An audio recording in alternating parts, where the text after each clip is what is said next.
Well, hey everybody, it's Casey Jaycox with the Quarterback Dadcast. We're in season 5, as you well know, and we are now on video, which I love the fact that people actually know what this crazy bald dude like me looks like, and we get to see our guests, which is someone I found on the wide world of LinkedIn. Literally one day I was using one of my superpowers, whichever it's curiosity, which is in everybody at home if you decide to use it. And I was just curious what other people were doing stuff around supporting dads. And one of the first dudes that came up was our guest, Angelo Melchiorre. And what I learned is that we have a lot more in common just about passion about being fatherhood. We both come from the staffing consulting industry. Angelo spent nearly 11 years at the Judge Group. He's now coaching. He's consulting. He's the founder of the Real Dad Life, which we'll learn about. He also is a dad advisor. He's also pretty good at push-ups, and he might be a Rungo from the Bloomsburg, Pennsylvania. We'll find out a little bit more about that. But more importantly, we're here to talk to Angelo about Angelo Dad and how he's working hard to become that ultimate quarterback or leader of his household. So without further ado, Mr. Melchiorre, welcome to the Quarterback Dadcast. I love it. Thanks for the intro, Casey. I really appreciate it. And it is always funny how small of a world it is because, like I told you when you reached out to me, I heard your name probably 6 months before you even reached out to me from a mutual acquaintance. So it's just crazy. So yeah, it's exciting to be here. And here we are. Well, we always start out each episode gratitude. So tell me, what are you most grateful for today? I'm just grateful to be alive and for my health. You know, before we hit record, I shared with you, we were supposed to record this time last week and I felt like death and found out I had Lyme disease that same night. And antibiotics are a heck of a drug. So I am feeling so good. And it just has me extremely grateful for all of the little things. And, you know, as a dad, our greatest thing is our availability.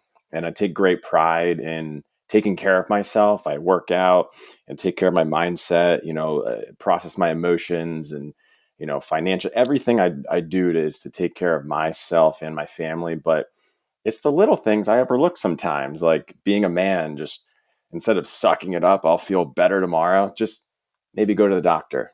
Okay. Maybe get that annual checkup. Maybe go get that dermatology appointment that they've been calling you about, things like that. So I'm just really embracing, my health, feeling alive and being available for my family and for my kids. Love it. I have comments on that statement, which I'm going to hold for a second, but I want to go into my gratitude. I'm grateful for sarcasm coming, but serious that I've not started crying yet today. For everybody at home knows my son, my wife, and daughter, we dropped him off at college literally yesterday, which is August 27th. And for any of the dads who've gone through this, you know what I'm talking about. For those who have not gone through it, it is not easy, everybody. I will tell you that right now. It is harder than I thought. But I'm actually grateful for the fact that the emotion was raw. I'm not a dad that's afraid not to cry in front of my kids because I think it's normal. That's a normal emotion and doesn't make me soft or weak. But to me, it's getting out what's in us to make us feel better. And it was awesome. There was on the drive home from seeing my son, when we dropped him off, he was such in a good spot. But my wife, myself, my daughter were both like, this is such a trip. So I'm grateful for this new phase of life, and I'm going to take it head on and be the best that I can be. But just younger dads, brace yourself. It's a journey ahead of you. But I love the fact that you talked about not being afraid to go get checked out. And I think I got a few years of life on you. I'm almost 50, which is hard to believe. I've seen buddies that have like, oh, I'm fine, but I've had, not to get too morbid here, brother, but I've had 5 dads lose wives before the age of 40. And I've seen other dads have health scares. And so I think like when in doubt, everybody listening, like, I did not anticipate the conversation going this way, but like, I think it's so important that we do take care of our health. And I love that you're such a present, obviously in great shape, positive guy, that like the fact that you're already thinking about that is awesome. And if there's a dad at home that's not thinking about it that way, I would just really challenge you to, like Angelo said, go get the appointment, go get a physical. Like some of these things that are underlying that we don't know. It's just important to take care of ourselves because we don't, you don't get a second chance to make there's no mulligans in health from a golf analogy. Nope. So you get one body. That's it. That's right. And to emphasize that, I will say, if you ask every dad, what would you do for your family? I bet you 99% of dads would say anything. And I would question, would you really? Because are we on this topic, are we taking care of ourselves as much as we can? Are we getting those annual checkups? Are we working out? Are we eating healthy? Are we working on our mindset? We could go many different directions with that, but if we're going to say I'll do anything for our family, check yourself. See, are Yep. you really doing everything that you can? Yep. No, I love it. All right, man. Well, bring me inside the Melchiorre family. I'd love to learn how you and your wife met, and then tell me a little bit about each member of the squad. Ooh, love the question. So this is a long history with my wife and I. So, people look at us and they say, wow, you guys have been together forever, because literally we just crossed the point. Well, we're approaching it in the next couple months, that we have been together nearly not nearly half of our lives. I'm 36 years old. I'll be 37 this November, but we started dating when we were 18 years old. So we went to the same high school together. I've known of her since middle school, since sixth grade, but we never hung out in the same crowd. We never even really had conversations with each other. She was in all the honors classes, and let's just say I was not. So a little different crowds, but our graduating class was 97 kids. So everybody knew who everyone was, right? And we had a great time. I love the town we grew up in, and we got together the summer after high school, and she could never get rid of me. I remember talking to my friends after, we kind of connected at the beach the week after high school, but again, we both had our own different things going on. And I remember coming home and I said, guys, like, I'm going to be with that girl. And they thought I was just being a dude, like, oh yeah, you're going to be with her. I'm like, no. Like, I'm going to be with her. Like, I really like her. And here I am today, 18 years later, telling you this story. We literally lived together basically from day one too. And that is like highly unusual, because most people don't even move in together until they're getting engaged or approaching marriage, whatever. And then you find out all these things about the other person that you didn't know for years before you moved in with them. But I never knew anything different.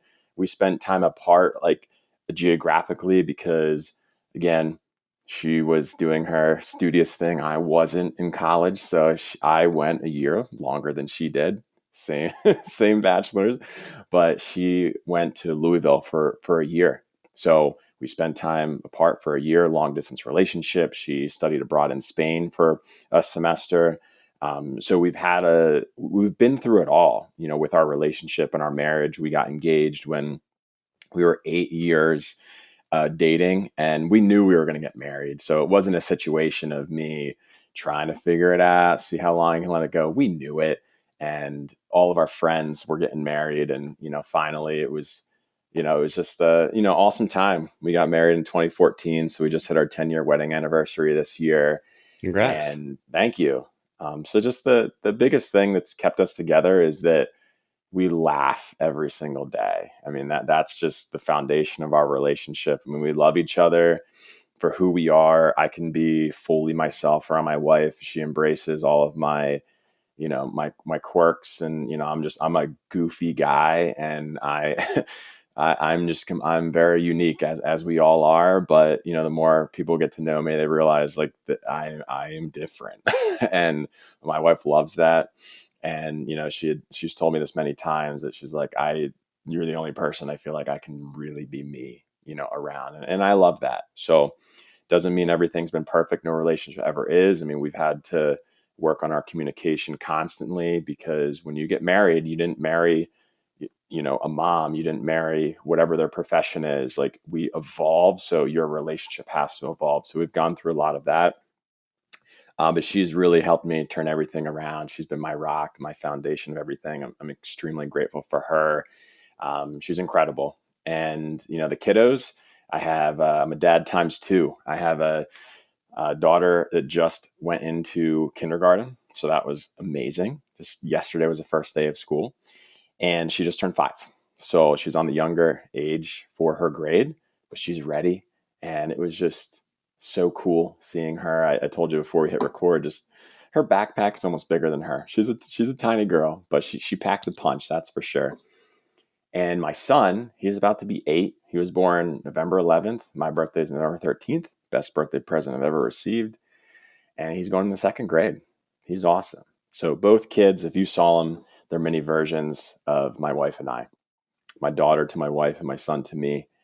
Good kids. They are just like any kids. They're wild and crazy at times, but they're very loving. They're kind. And I'm going to pat myself on the back. I know they get that from my wife and I because, we really take seriously like being in a house of love and not just, hugging our kids and telling them we love them, but like I'll stop them and I'll say, hey, bud, like, I love you for who you are. And like, I'll say something that I'm proud of recently, or like same with my daughter.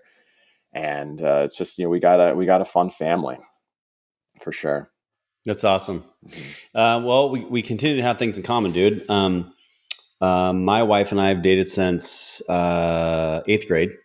Wow. Hard to believe. Well, not hard to believe. It's easy to believe, but it's and we just celebrated 25, which is surreal. I Congrats. still feel like I'm, a mindset of a 12-year-old at times with my jokes, but um, and our daughter Riley, she was young. She was on a very younger side of going into her grade too. She was then when you said she's ready, immediately made me think of Riley. She was just emotionally ready, grade wise ready. She's only 5'4", but to your point, packs a punch. I mean, Mhm. sorry, buddy, Ryder. Riley's the toughest one in our family. She's a hooper and scrappy defender, and but yeah, she missed the cutoff by 5 days, and wasn't like we want to have her go advance. It was like no, it was like I think if we held her back, it would have been detrimental. And thankfully she's grade wise worked out, and um, but they are so different. They're so alike, but they're so different. And the other thing I love that you said that I hope people have taken notes already on this episode is being present, slowing down to make the words meaningful of every conversation. I can tell you, the more you do that, it will make an impact. I'm proof. After we said goodbye to our son at college, I just sent him a message from the hotel saying, "Bro, you ready? Love you. So proud of you. I'm a phone call away. I'm a visual away. Uh, I'm right there next to you." And he just said the super nice text back saying how much our support and love meant to him over the I years. love It was that. like super powerful stuff, right? That you don't realize all the work for 18 years you do, but it's paying off, And so I would just encourage dads this isn't fluff that we're talking about. This is real shit. And, part of the goal, Angelo, why I started this podcast 5 years ago was really to help unlock humility, vulnerability, and curiosity in dads. It's the same work I do in sales leadership work for sales teams and leadership teams. But like as a dad, um, they are superpowers, man. When we slow down to think about these things, and just for me, it helps. I don't know if you agree with this, but just it helps me when I focus on those three values and skills. It helps me let them lead their journey, not the journey I think they should be leading. Yeah. And just makes it a lot easier when I'm there to support them, keep them, no gutter balls. Hopefully, keep the lanes up. But That's our job. I've seen that as I've learned that and I'm thankful at a young age that our kids need basically the autobahn, the super highway, but we need to give them the guardrails, let them go as fast as they want or as slow as they want, and go left or right, and just be there as the safety rails so they got to make their own decisions. But if it's going to be something that's really going to be detrimental to them, we got to be there to help keep them in check. But otherwise, let kids be kids and learn that their lives aren't our lives, yeah, and we can't expect them to achieve the things that we didn't, and we're still holding on that, like, oh, I wish I did that. So you're living through your kids. As a youth sports coach, I see it all the time. I could talk for a long time about that, but it's we got to let our kids be kids, and like you said, support them, love them. I love curiosity. That's going to be something from this conversation. I'm just going to use that as a strong foundation. I don't use that word enough, but I am a very curious person. love it. Yeah, man. I've done multiple episodes on youth sports and mindset and best practices, and um, for my listeners or your listeners, there's a dude named Bruce Brown. If you've not heard about him, check him out. I interviewed him earlier in like season 3, I think, and just an absolute legend. He lives up here in the north of Seattle, and he wrote a book, wrote an article, and did a big speech on it called "The Car Ride Home," which talks about the Mm, best way for parents to handle the car ride home from a sporting event. It doesn't have to be a sporting; it could be a band concert, it could be a theater, but it emphasizes the fact of the car ride's not for you to light your kids up. The car ride home's for you to tell them that you love watching your kid compete and play. And if the sport or the activity is important to your son or daughter, they will bring it to you. And I tested this when my son was 7 and 8 years old. And I'm like, holy shit, it worked. And it's, because I think when we focus so much on the latter, it becomes outcome focused, which is set up to fail, versus yeah. focusing on the process and the fundamentals of growth.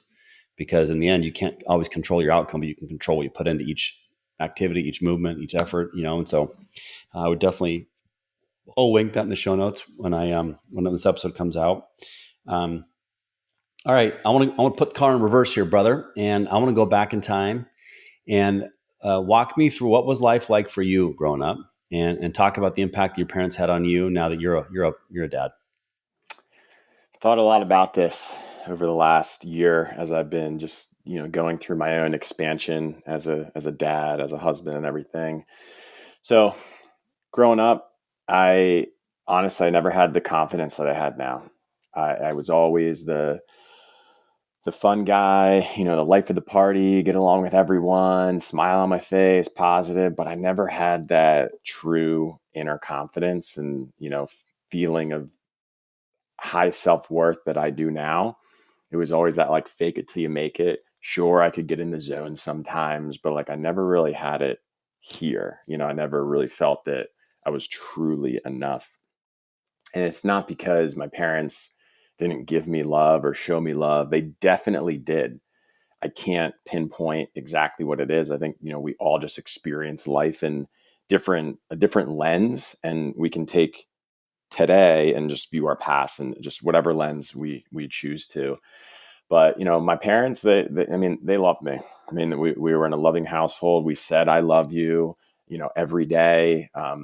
Even when I was a teenager, my parents would give me a hug and kiss before I went to bed. And the older I got, I just thought it was more and more embarrassing. I'm like, come on, guys, like I don't need a hug and kiss before I go to bed, right? But you know what? I'm gonna do that with I do that every night, with my kids. If you asked me this question, 5 years ago, I would answer it very differently. I wouldn't be looking at it with so much gratitude because I used to look at the things that stood out in like a negative way, like, oh, well, not my parents didn't come to all the away games, didn't do this, didn't do that, and it was just because I was in a place from just focusing too much on the negativity of the past. And now, as I've been looking to help build up fatherhood in other dads and myself, I'm now seeing all the lessons that like my mom and dad had taught me. Like my mom, she's a 2-time breast cancer survivor. Wow. She is one of the most resilient people that I know. My mom doesn't take no for an answer. My mom will do anything to get the job done. And when she wants it done, she's going to get it done right then and there. She's not going to wait around. I'll give you an example. She had next to our house, we had this, it's a garden now, but the original house I grew up in, before it was a garden, it was, macadam, which is like concrete or, pavement basically. So it was on my dad's honey-do list forever to take a pickaxe and get rid of it all so we could make a little garden out of it. Well, one day, and I was so young when this happened. I remember my mom, she's out there sweating, just taking a pickaxe, getting rid of all the concrete there. Got the job done. That's just like one of many stories. And when she first had breast cancer, I didn't even know what cancer was, or oh, it's in her lymph node. Like what? I have no idea. Like I'm just in elementary school. I just hear that like it really sunk in when my mom was telling me how to do laundry. because she said, one day I may not be here. So you're going to need to learn how to do this. And I was like, holy shit, what? Like, you're not gonna be able to do my laundry? I'm just kidding. But Yeah. for real, like it really sunk in. And I was like, oh my God. Like, so that was like the first moment that I realized like this is real life stuff. And my best friend's mom was going through the same experience, and she unfortunately lost the battle. But my mom survived. And it just hit me hard. And I reflect on that big time that, like, life is, anything can change like at any time. My dad was a hard worker. I mean, he just now recently left the place where he worked for, I think, over like 40 years or something. 40. Yeah. Wow. Long. He was a general manager at a lumber yard forever. Forever. And what that taught me was that, my dad was loyal to a fault, I think, at times, honest to a fault at times. Like he was, and those are lessons that I didn't grasp as a kid. But he always let me know he loved me and everything. And he was always a huge fan of me, especially, with sports and everything. And he was always very proud. But now I see, my dad didn't always feel that he was a great father. He didn't feel that he was doing a good enough job.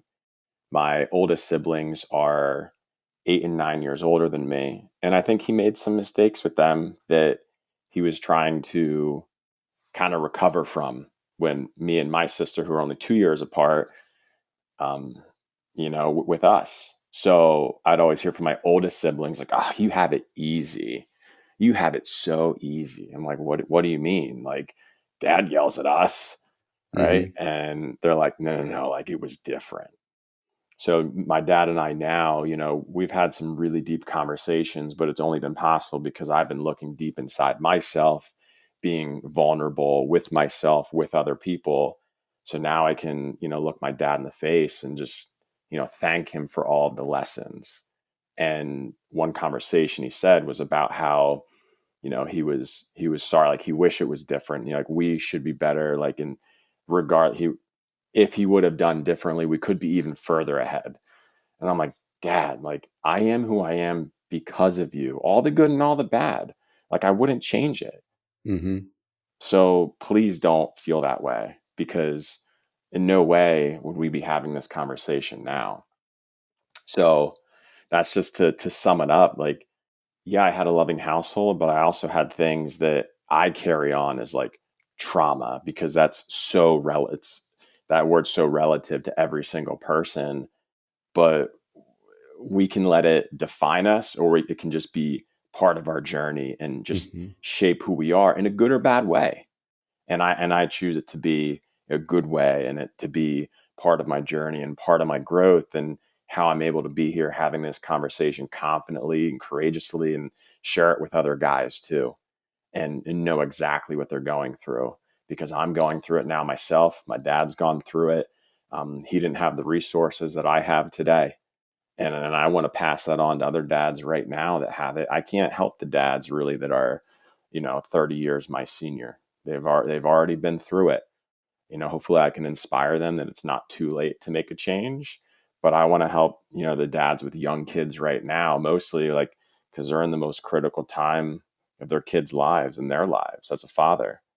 And then it can impact the next generation as well, because now our kids are going to have such a different tool set and skills to work with because of the work we're doing right now together, you included. Love it. So if there's a dad listening, Angelo, that's like the start is stopping them. They can't get out of their own way, and they're like, man, I want to go talk to my dad, but I'm scared. I don't know what to do. I don't know how to do it. Describe, if you can, like what gave you the strength, and maybe how did you go about doing it that might help a dad at home who wants to go talk to his or her dad but just doesn't know how to do it. Pick up the phone and just click dial. That's the simple. Whenever you want to start something, forget everything else that you have that could possibly come up, and you just find what is the simplest action I can take to get moving forward. And that's the simplest action, is you just pick up your phone, see your dad's number, Click dial. That's it. Hey, Dad, how you doing? Done. That's it. And that's sometimes that may be really uncomfortable. So I'll share that, like, my dad and I now, we have an amazing relationship. It wasn't always this way because him and my mom split when I was 18 years old. And I blamed my dad for that big time. I didn't talk to my dad for nearly 3 years outside of the occasional, like, he'd text me like, hey, like, would you want to come over for, Christmas or Thanksgiving? And I'd be like, maybe. And my sister would be like, come on, Ange, like, come on, like, I'm going, like, don't make me go by myself. I'm like, okay, fine, I'll go. And I missed out on a crucial time in a relationship with my dad between like 18 and my early 30s. So I didn't openly call my dad, and he's not the one, just his generation. He's not in the generation that's just going to pick up the phone and text, hey, how are you? What's going on in life? Like, what's new? What can I do to help you? Like, inviting me over and stuff. Like, no. Like, my dad's dad passed away when he was 12. So he never had a father figure. So again, he didn't have everything that I have right now. And his dad was a World War II veteran. He was a tail gunner in a bomber, and he was a POW for 2 years. And he was very closed off from what I hear, like, didn't talk about his emotions, didn't talk about his experiences. And that was it. So I'm like, that's where my dad gets it from at a young age, then didn't have a father for the majority of his life to give him all these lessons. And now here we are that I'm passing lessons off to my dad, actually, and vice versa constantly. But it got to a point when I had kids, that's when I reevaluated the relationship that I wanted to have with my own father, because I know how impactful it is to just have grandparents. Like, I didn't have a grandfather on either side. I had a, two grandmothers who were incredible. They were both married to someone, but I never considered them like my grandfather. It was like, I have Pete and I have Gabe, who we called Pop Pop, but I didn't consider them like my grandfather.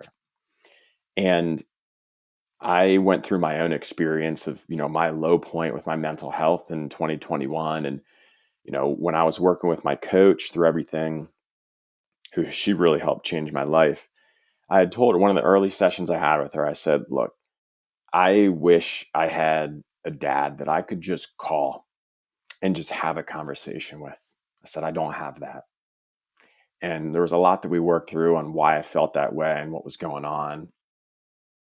And about a couple months later, I said, you know what? Like, she helped me realize that, like, I got to bridge the gap. Like, it's a two-way street. Like, that's how a relationship is formed. She's like, if you want a relationship, like, think about this. Everything I just said about, like, his past, she's like, you gotta meet him in the middle. I said, okay. I'll make a conscious effort to start calling my dad on Fridays, because he actually just let me know he's not working on Fridays anymore. He's like going into semi-retired life. This was like 2 years ago. And I said, okay. So I started calling on Fridays. Nothing about nothing. Just to say, hey, how are you? Nothing deep, nothing vulnerable. Just, what's up, Dad? How you doing? That's it. Conversations would be 5, 10, 15 minutes sometimes. And then there was a moment, it was when I lost my corporate job after I left Judge Group after nearly 11 years and took the leap to go start an office for a new company. When I got let go from that company, the first phone call I made was to my dad. And it was an incredible moment, because that's everything I wanted, to be Yep. able to have a dad that I could call and just talk to about hard times. And I shared that with my coach. We had a session just a couple days after. I'm like, Karina, you're not going to believe it. I got let go from my full-time job, and guess who I called first? I called my dad. It was awesome. Yeah. What did your dad say when you called him? He was just loving. He was very supportive, understanding, because he knows I'm a good person, and he knows, how much I'm worth and how hard I work, and, what I mean to him. And he was proud of me, ultimately. That's all I Love needed it. to hear. Didn't need anything Yeah, else. it's funny, man. I talked to a lot of people about this. The difference between recognition and appreciation. not only does it apply to fatherhood, could apply to your marriage, it definitely applies to corporate life. I would say recognition takes money, appreciation takes time. And, I like that. appreciation is you're sometimes that's all we want to hear is just like, hey man, I love you. Hey, I'm proud of you. Hey, I believe in you. Hey, you got this. That we don't want, sometimes us as dads, we like to fix things. And sometimes they don't, our wives don't want to listen to that. They don't want to get fixed. They want just to listen. Our kids sometimes don't want to get fixed. They just want to listen.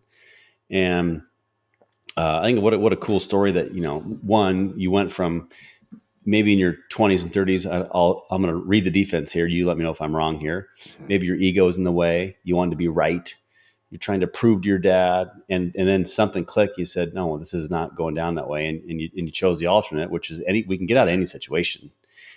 So much of life is down to the attitude we choose each day. So I love the fact that we have a obstacle and a success story. So dads at home can hopefully use this as inspiration today to take that action you've been thinking about doing. If you haven't yet, do it. Today's the day. Go do it. Um, and I love the fact your dad now is in a spot where you guys can talk about these types of things because Angelo, my dad passed away December 29th, 2021. Mm.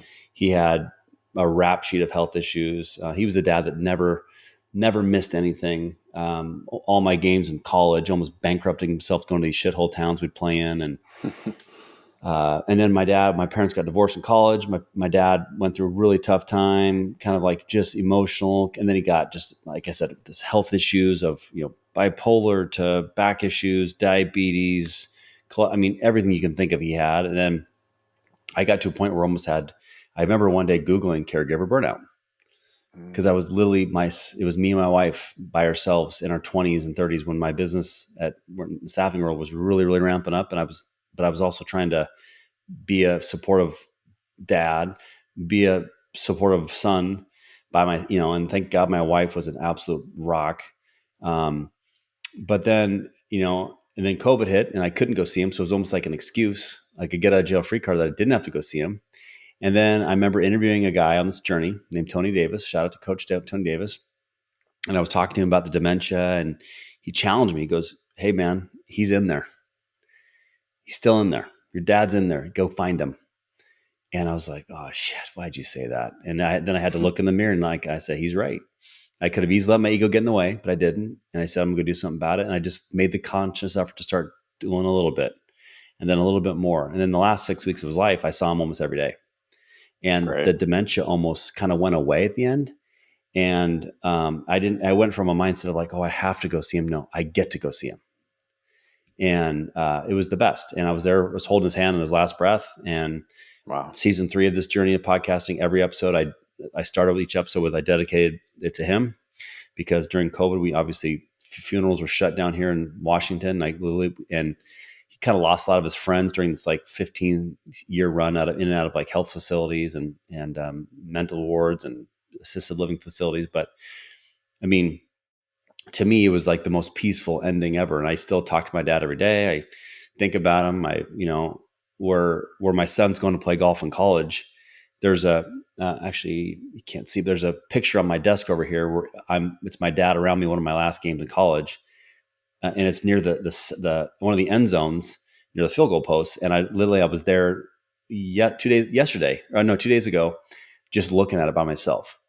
And Ryder, my son, goes, yeah, what are you looking at? I go, what are you looking at? I go, I'm looking at the goalpost where me and Grandpa Mike were. And I just have great gratitude for him. He's like, oh, that's so cool, Dad. And so That's it's like awesome. it's conversations like that you got to be present for everybody, and shit. I don't want this to come across like, Angelo and I have it all figured out because we don't. I'll speak for you. We don't. And we're making Hell mistakes no. we're making mistakes like you guys are every day. But I think the work he's doing with dads, the work I'm doing with dads, at least in my world, I get free therapy out of talking to guys like Angelo, and I get free therapy by producing these episodes every week. And I don't get paid for this. This is like my gifts of service.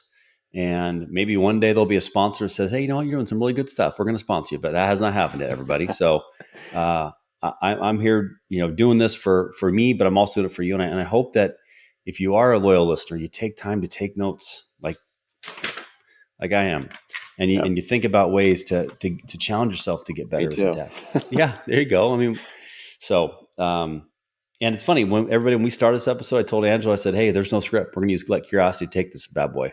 So I really appreciate what you're sharing, and it's been fun just kind of hearing your story, me sharing a little bit about mine. Um, okay, I want to learn about. You talked about a lot of love, a lot of laughs in your household, and also in your household. But like as you think about the core values that your parents taught you, um, is there a story of how you learned that value or how you learned that lesson that really sticks with you that you'll eventually share with your children? I would say kindness is I'll backtrack real quick.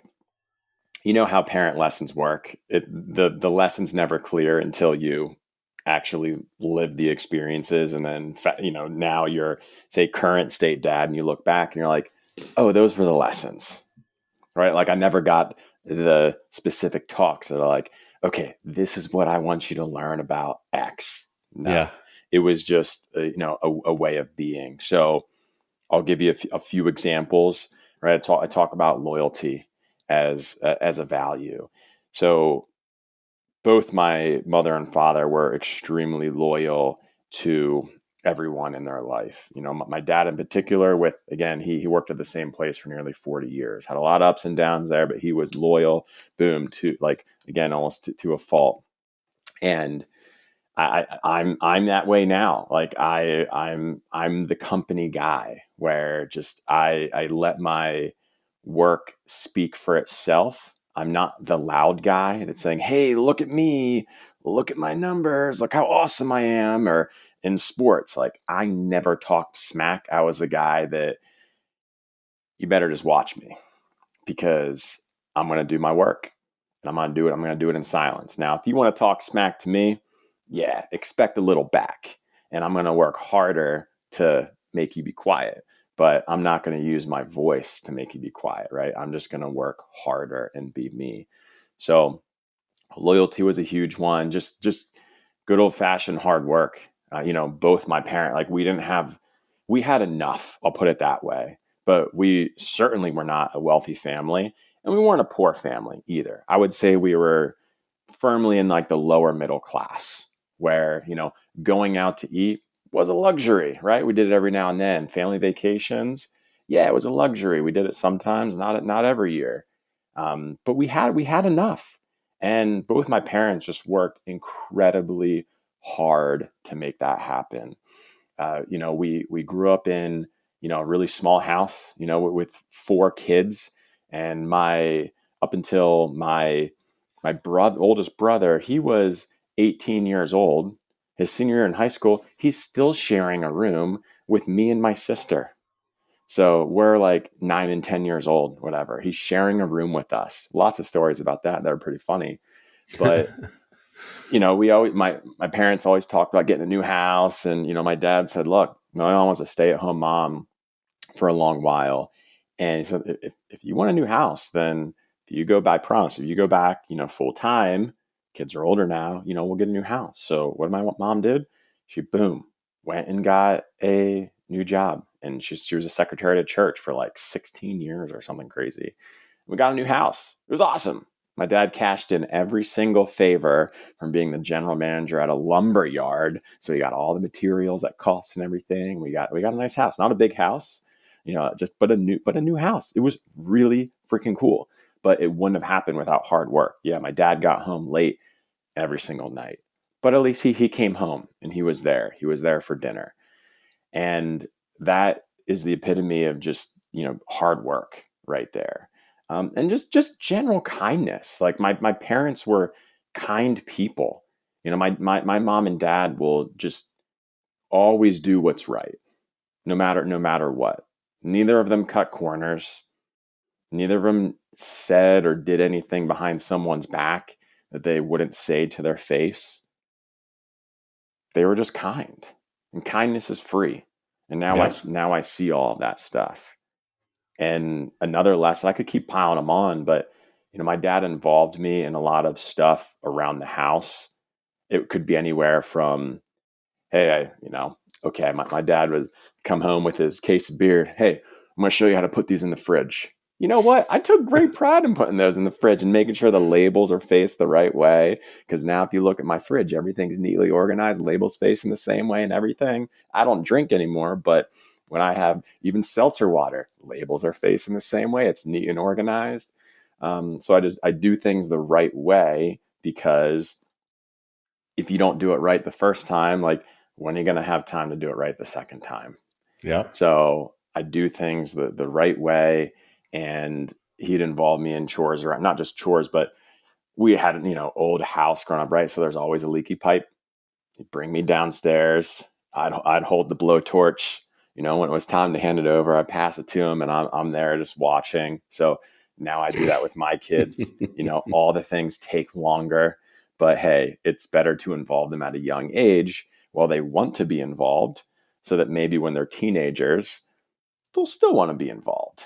Yeah. So just a few of the lessons that I can recall now, but it's a laundry list, man. It really is when you sit back and think about it. Love it. My one thing I was going to say before I forget, so my dad's dad died when he was like 6. Mm. So he didn't really have a relationship. His dad, I didn't have a relationship with his. I didn't have a grandpa on his side. I had a step grandpa that I didn't know that well. So we got that in common too. I almost forgot to mention that. But it's interesting. My dad was not the handiest. He was, I think, pretty handy, but he had a lot of tools and stuff. I don't know if he knew how to use them, but there was times where he would let me go off and do something, whether it was like me and my buddy painting the house, and we did an atrocious job, and he then had to go back and do it, or try to build this, and we'd try, it was a shit show, or he ended up building like this, like an A-frame kind of house for us, which is actually pretty cool. I don't know how he did it. But I never, that is one of my biggest dad gaps, is I am not handy. I wish I was at times. I used to like really get self-conscious about it, but I'm like, shit, that's my weakness. And I just lean into it now and make fun of myself. But I know that what I can make up for being lack of handy is hard work too. We have that in common. And I always say I'm a great secondhand. Whatever it is, but like, it's like the mechanical mind of seeing how something's built. Sometimes I'm the dad that I put something together and I'm like, well, shit, there's 2 parts left. Totally Well, normal. Totally yeah. normal. Hey, it still kind of works. Huck them, throw them away. Yeah. So, but I think that's what like makes this genuine and real, is like, I think dads lean into your inefficiencies or gaps. Like, we all have them. It's funny. Some of my buddies will be like, yeah, you might not know how to fix shit, but I can't go speak in front of 500 people, or I can't, I couldn't have played quarterback in front of, I'm like, well, I don't know. I mean, so I think we all have our strengths. We all have our weaknesses. That's what makes us human. I think when we try to be perfect, that does not exist, and you're setting yourself up for failure as a dad. So, but I think what we can do is just lean into those things and find out what they are. And then you don't need a podcast like we have to go talk about these things. If you have a phone, pick up a buddy, call them, ask for help, tell them what you're struggling with. If it's, maybe you call your wife and tell her what you're struggling with. Doesn't make you weak, right? I think vulnerability, like so many people talk about, actually, I'm a massive fan of it, is strength. And that's one thing I try to teach my kids a lot is, like, just back to my son, dropped him off school. I said, bro, you're going to be days where you're going to struggle. And I really hope that's the days you remember that what we've talked about, like pick up the phone and help, ask for help, say, hey dad, hey, I'm having a tough day. Let's talk through it. Right. And so, okay. If you were to think of an area of your dad game, Angelo, that you maybe don't quite like where it's at, but you are working hard to get better at it. And I'm more than happy to go first to lead my witness. Mine's patience. But tell me, what is an area of your dad game that you're still working hard on, that might speak to dads at home to make us a little bit more in common with them? I don't mean to copy you, Casey, but I'm always working on my patience. Okay. So it's just raising the bar, and the way I talk about it is our mental fitness. So it's, how much external stressors can we take on until we hit our limit, and then that's when we're kind of saying things and doing things that we don't mean. I'm way better at it today than I was when my kids were younger. So when I say I want to keep working on my patience, it's not like my patience is horrible and I'm always yelling at the kids. Do I yell at my kids?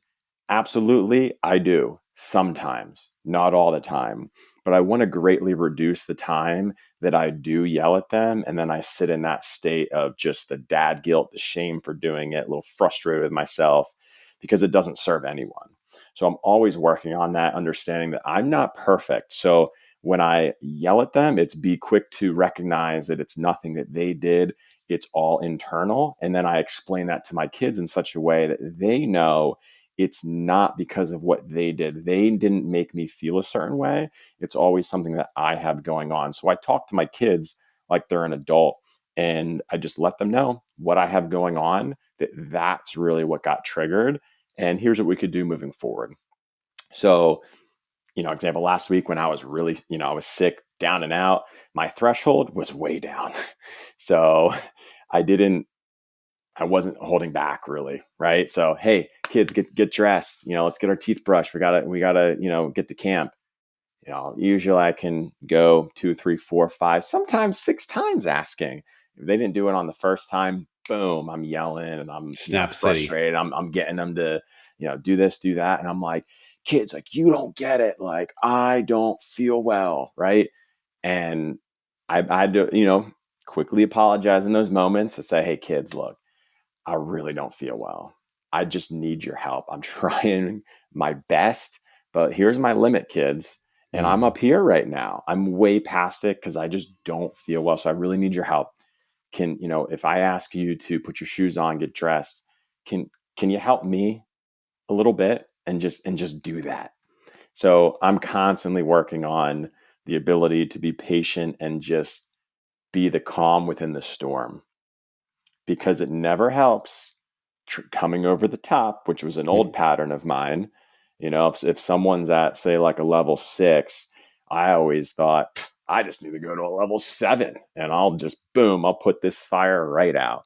But it just adds more fuel to the fire. So I'm just working on, if someone's at a 6, I come in at like a 1 and a 2, as Love it, much man. as much as possible. Well, I think one of the things, one, I thank you for your honesty and vulnerability, but two, I think one of the things I love the most about what you said is that you apologize. What a gift to teach your kids that either we can let our ego get in the way and we're perfect, and we can act like an a-hole to people and then just assume that they're going to forgive us, or we can be the one to go first, which takes strength, and say, listen, man, that was not the best version of me. I'm sorry. And I tell you, when you get it out, everybody, it is such a feeling of like, it's like a control delete. You restart your computer. And I think episode 9, I'm on episode 260 something right now. Uh, my buddy Darren Ballmores and I, we did an episode on forgiveness and being able to apologize. And I think what a important thing you said, because I think there's so many dads that won't do that. There's so many men that won't do that because maybe they don't have the skills or the tools, or they've never been taught to. But I will tell you firsthand, man, that is such a gift. We can help our kids because they'll learn to be better citizens. They'll be better corporate. They'll be better teammates. Wherever they go work, I think and it doesn't mean they're going to be doormats, but we all mess up and we all are sometimes our best version of ourselves. And so I think slowing down. The other thing I love that you said is it's in you that causes you to react. It's not them.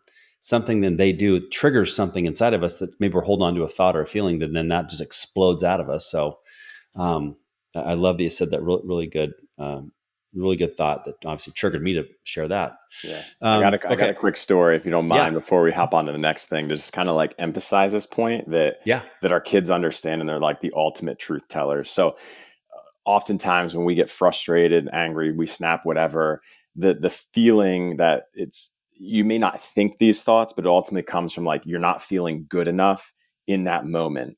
So then you snap and you get frustrated, and it all gets out, put into the world.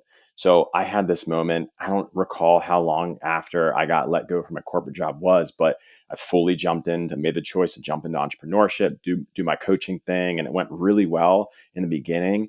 And then I hit a wall, and it was so tough because I'm used to being the top player in my industry to just one of the rest instead of one of the best. And it was so frustrating. And I internalized that greatly. And rather than letting that pass through, which is exactly what I coach people to do and work them through it, I held on to it. And then it started coming out in micro moments with my kids getting more and more frustrated, snapping at them. And we had a morning where I said some things that I just instantly, when I said it, I was like, oh, Angelo, dude, like you effed up. Are you kidding me? Like, how dare you say that to your kids?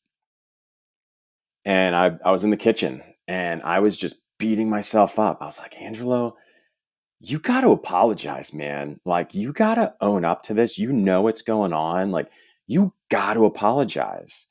But you know what?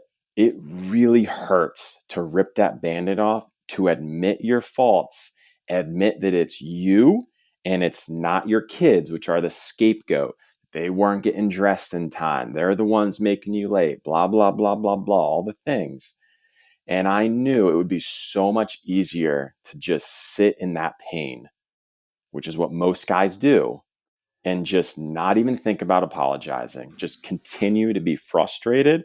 The analogy I use is you're eating a bag of potato chips. You keep eating and eating and eating. Like you think it feels good because it's just you keep going, you eat the whole dang bag. You're indulging, but you got to just have a few chips and acknowledge I'm good. It's time to move on. Let's close that bag, put it away. And I had to rip the band-aid off with my kids, even if it was going to make us even more late. So I ripped the band-aid off. I said, kids, come here, sit down.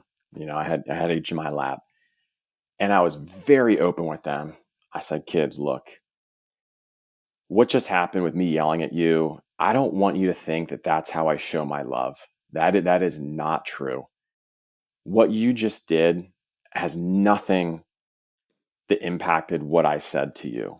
It's not about you not getting dressed, you not brushing your teeth, making us late. No, that's not it. Here's what I have going on. And I just laid it out. Like I said, I'm having a tough time right now. And I was one of the best and I knew they may not totally get it. But at the end, I simply just said, I said, kids, I don't feel like I'm being a good enough dad for you guys. Like, I just don't feel like I'm good enough right now. I know that's not true. I know it's just a lie in my head. And one day you'll understand this, but I don't feel good enough right now. And my son looked at me and he's like, Dad, you're always good enough. And I was like, what? Like, no way. My That's daughter said awesome. it too and doubled down on it. And it was just such a beautiful moment. Like, I didn't prompt them to say that. Yeah. They just said it because they felt it. And it Right. was so cool. And it never would have happened unless I embraced vulnerability and leaned into apologizing to them. The moment never would have happened. Now that's one of my forever things in my cookie jar of knowing that I'm enough because my kids say so. It's all the evidence I need. Yep. I know I'm enough. My wife says I'm enough. I have all the recommendations and positive messages in the world that say I'm enough. So anytime I feel like I'm not enough, I can just go back into that little cookie jar and Yep. pull out all these little moments. But dads are never going to get that from their kids unless they are vulnerable enough to rip the band-aid off and Yep. apologize. Love it, man. That's gold. Well, as we wrap up here, if you had to summarize kind of what we've talked about, and we'll call it two or three actionable words or pieces of advice that dads can take from our conversation today to kind of look at themselves in the mirror to say, hey, these are two or three things you can do today to become a better ultimate or quarterback or leader of your home. Angela, tell me what comes to mind. Courageously vulnerable. I think that sums up the entire conversation as a whole, just from everything that we talked about. Because it is a superpower to be vulnerable in the right way. It doesn't mean oversharing with people or your kids. It just means being open to looking inside and sharing a little bit about that and accepting that you're enough right here, right now, and embracing your faults and just talking it through with people. And that's just best way to describe it. So I love it. the actions guys could take is just simply start owning up to it. Think about apologizing to your kids. Don't say anything about it being their fault. Just own up to it. Let them know what you personally have going on, where those frustrations are coming from, and call your dad. Call There we your go. dad. There we go. I love it. Courageously vulnerable. I've never heard those two words put together, but that's like absolute gold, and as a great way for us to end. Um, uh, that might be the title of this episode too. I'm not quite made up my mind yet, but as before we get into the lightning round, which I go really random on you, I want people to know how to find you, and I'm sure there's people listening at home that's like, man, this dude's dropping wisdom bombs on me. I want to connect with them. Talk to us a little bit about how people can find you, and talk a little bit about why did you start Real Dad Life, and what is it about? Okay, so for best way to find me is on LinkedIn, Angelo Melchiorre. You'll see me recruiter by day, dad community builder by night. And I started the Real Dad Life community because I need it. I didn't start anything that I don't need, and I don't have conversations that I don't need myself. I don't post things that I don't need myself. So whenever I put out content, which is pretty much daily, it is all for a past version of myself because I need to hear that, or I may need to hear it right here, right now. But the thing is, as a human being and as dads, we're all the same. We're all going through the same struggles. And I started the community because I know that community is everything, and it takes a village, right? There's a crazy stat out there that I heard the other day about how in today's world that most people like don't know their neighbor's name. And it's just wild. So I know how important it is to have people in your life that you can go through a shared experience with. And there's a lot of groups out there for men in general. You have great men's groups, you have different communities for fitness and entrepreneurship and, finance, this and that, whatever it is. But I noticed a glaring gap in communities for dads. And it honestly started just completely random. I knew I wanted to start a community at some point and bring people together because that's one of my superpowers is just connecting other people. Hence why I'm in recruiting. Yeah. And I didn't know what type of community specifically who it was for. I always wanted to help dads, but I didn't want to come across as like some parenting expert or, some relationship expert. Cause like, I don't consider myself an expert. And I just kind of did it one day. It was a random post where I'm doing push-ups and I had a few dads comment that said, "Hey, I do push-ups every day. That's awesome." And I said, "Hey, it sounds like we should get a group of dads together, do 1,000,000 push-ups." And someone said, "I'm in." The early adopter is Antonio Mills. I said, "Let's do it. Come on." So now we have as a group over 100 dads participated since March 1st from 5 different countries. And we have over 430,000 push-ups completed.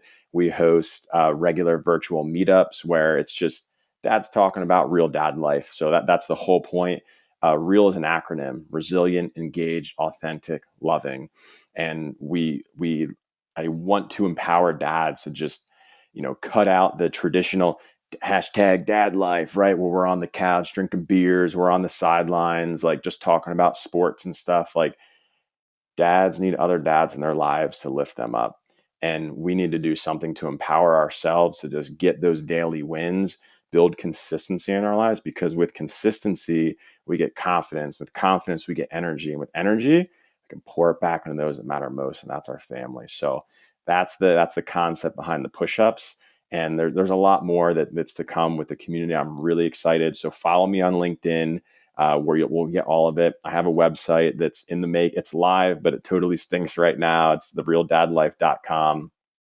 If you go on it now, it's very bare, but I promise there are updates coming soon. Love it, man. I love just when stories or are like, or ideas that are organic, Mm-hmm. and then they just turn into the avalanche.